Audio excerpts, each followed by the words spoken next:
What is up, everyone? It is Diecastbuffet here again. Today we have a 2024 late model from the driver known as Kade Brown. Now, I don't really follow the late model scene, so I couldn't tell you if he's a champion or what, but hey, this is a great looking paint scheme, and I can't wait to do a diecast review on it. So without further ado, here is the Val Astra Puryear Tank Lines Chevy Camaro. I hope I pronounced that correctly. Alrighty folks, we're out of the good old box, and let's dive into today's diecast review. So this is a late model paint scheme that I've never seen until I learned that the diecast was going to get made. I don't know anything really about the late model scene. I just out of the loop. I watch NASCAR, you know, so I don't know if this is a champion or an up-and-comer. I don't know. Maybe he's been driving for 20 years. I have no idea. But I tell you what, the paint scheme's awesome. And I'm very grateful to be able to do a diecast review on it. So there's no Cars Tour or Advanced Auto Part series or anything on the front windshield there. So I'm assuming this is just I don't even know what series this would run in. A weekly series, a local weekly track. I have no idea. You got Val Astra. Is that how you pronounce it? You got Race City Steel. You got the Chevy Camaro headlights. I love how they put the Camaro headlights on these late models. It's just, you know, when I think of the Camaros, I think of a very, you know, aggressive, in-depth front end, and then these things are literally the front ends of these cars are pretty much as smooth as a funny car from the NHRA drag racing series. It's kind of funny how that works. I got some, I was about to say some, but there's probably 30 different contingencies, maybe a little less. That's crazy how many. That's awesome.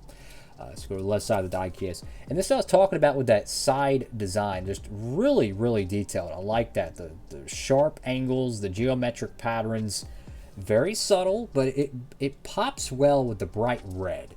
And it's kind of a red-orange, similar to, what's his face? Stuart Friesen's paint scheme, the Halmar truck, how it has that blue and red-orange kind of color. That's what it reminds me of.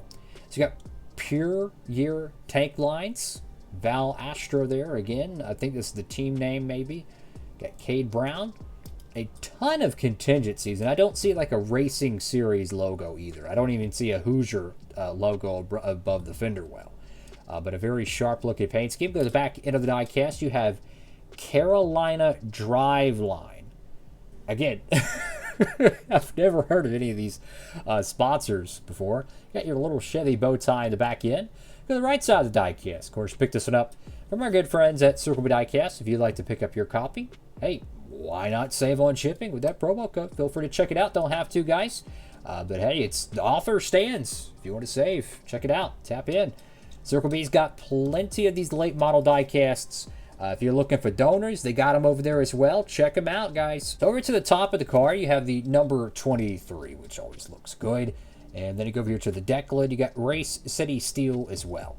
You know, from someone who doesn't really follow late model racing, I'm going to be honest with you, I couldn't tell you what's the biggest late model race. I only know of, what is it, the Winchester 400 or 500, something like that. Then you have the Snowball Derby joint. But for the most part, I have no idea what really late model racing, like what's the structure with it. Is it just you just run whatever you want, or is there like, hey, there's the big league and then you have to get there? Is Cars Tour the biggest late model scene? I don't know. I don't know any of that. I'm just gonna be honest with you. But from a diecast collector's perspective and an enthusiast, I think these late model cars are so cool. And there's like thousands of late model drivers from all kinds of different disciplines or series and local tracks and whatnot. And it's so cool that they could get their paint scheme made on a diecast nowadays. I've seen so many of these late models being made into customs.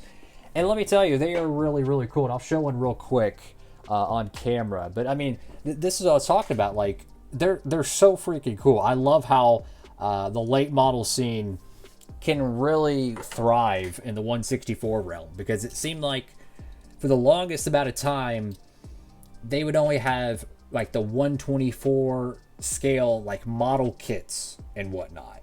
And I mean those are cool and all, but I like the diecast. I like something that I can actually roll, and that's why I think these late model molds, they nailed it. They freaking nailed it. And hopefully they keep making a bunch of these, because You could do stop motions with them. There's a lot of creativity you could do with these light model diecasts. So that's all for now. Thank you all so much for watching the video.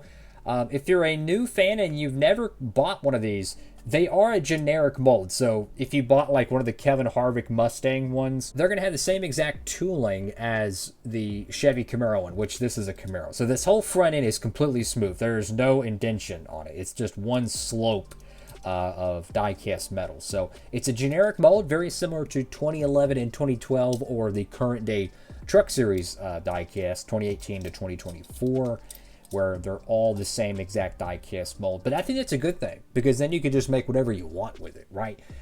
You don't have to, you know, grind it down and shape it and mold it with like a Dremel or something. You can just straight up do whatever you want.